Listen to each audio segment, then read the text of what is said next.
Ang araw mga kapatid, naway nasa mabuti kayong kalagayan sa oras na ito. Mag-aaral na naman po tayo ng salita ng Diyos. Ang topic po natin ngayon ay tungkol sa quality time. Napakahalaga nito sa ating buhay Kristiyano, sa bilang member ng Children of Light. Kasi ang quality time ay kailangan ng isang mananampalataya. Ano ba mga benefits na makukuha natin pag sa quality time na to, no? Kasi alam nyo sa panahon ngayon, napakahirap ng quality time. Maraming distractions, maraming sa advancement ng technology, sa dami ng mga nakikita natin sa social media, ay maraming umaagaw sa ating oras. Pero tayo bilang members ng Children of Light at mga manggagawa ng Children of Light, tayo po ay magbibigay ng ating oras hindi lang para sa ating kapwa ang dahilan, kundi para sa pinapagawa sa atin ng Panginoon Diyos. Ang unang-una, ang mabe-benefit natin dito ay ang deeper sense of community. Ano ba yon, Brother Romel? No? It strengthens yung bond ng mga believers. Kung tayo ay nagbibigay tayo ng oras na umattend sa ating mga gawain sa community, ay kakaroon tayo ng pagkakilalanan sa mga ating mga kapatid, no, sa mga brothers and sisters, and it promotes unity and belongingness. Napakahalaga kasi na alam natin ang direksyon na ating tinatahak sa community at ang mga taong kasama natin ay iisa ang ating direksyon na pupuntahan. Nagkakaroon ng nagiging deeper yung ating relationship sa isa't isa. Kasi kailangan talaga na ang mga manggagawa ng Panginoon ay malalim ang ating relasyon, no? Kasi maraming mga pagsubok na darating at pwede tayong mawala sa direksyon pag tayo ay mahina ang ating yung bond natin sa isa't isa sa mga brothers and sisters.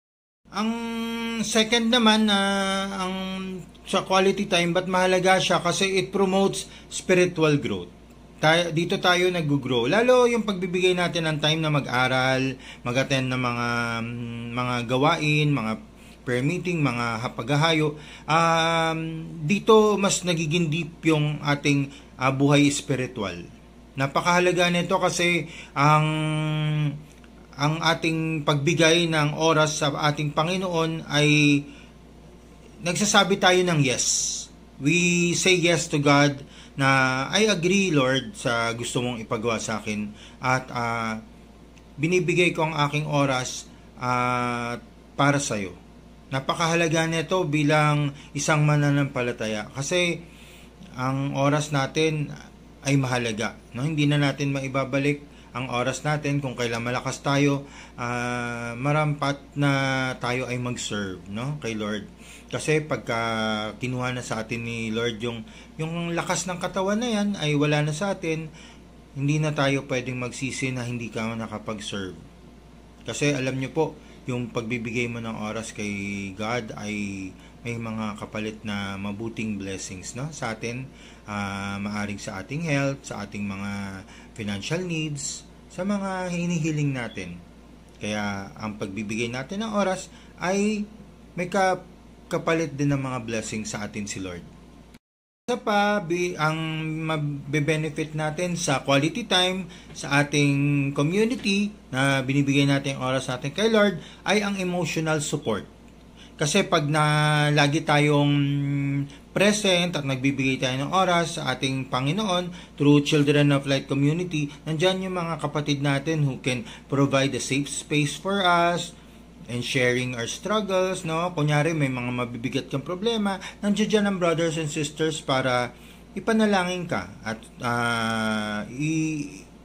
encourage ka, palakasin ka, may kasama ka, no, sa iyong mga tinatahak sa buhay. And we receive prayers also, no? Pwede ka humiling ng prayer, brother, sister, pwede nyo po ako pag-pray. May mga pagsubok akong dinadaanan ngayon sa aking buhay.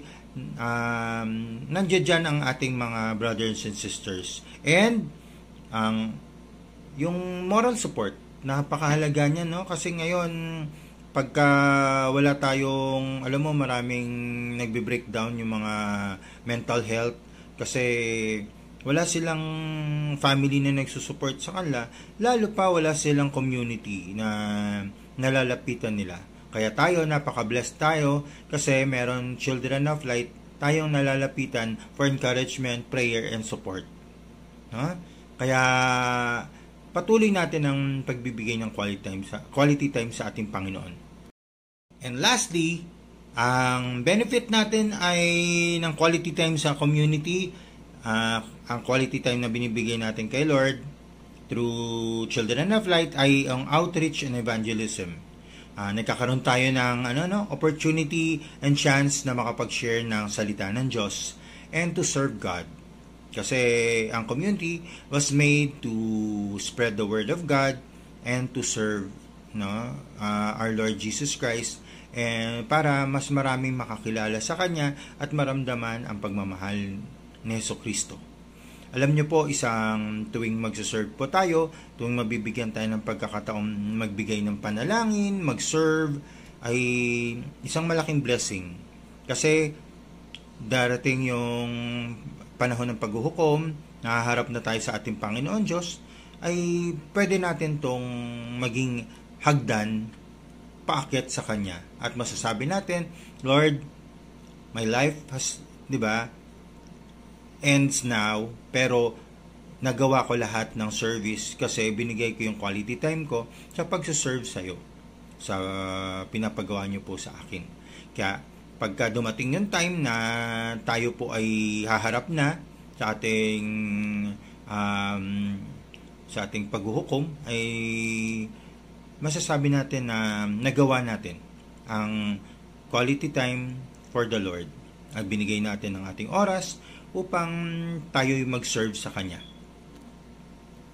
Ayun, mga brothers and sisters, tapos na naman ang ating pag-aaral ng salita ng Diyos. Kaya sana nakatulong to sa ating pag-aaral at ating pagbibigay ng quality time sa ating service for the Lord through Children of Light. Sumainyo ang katotohanan. God bless!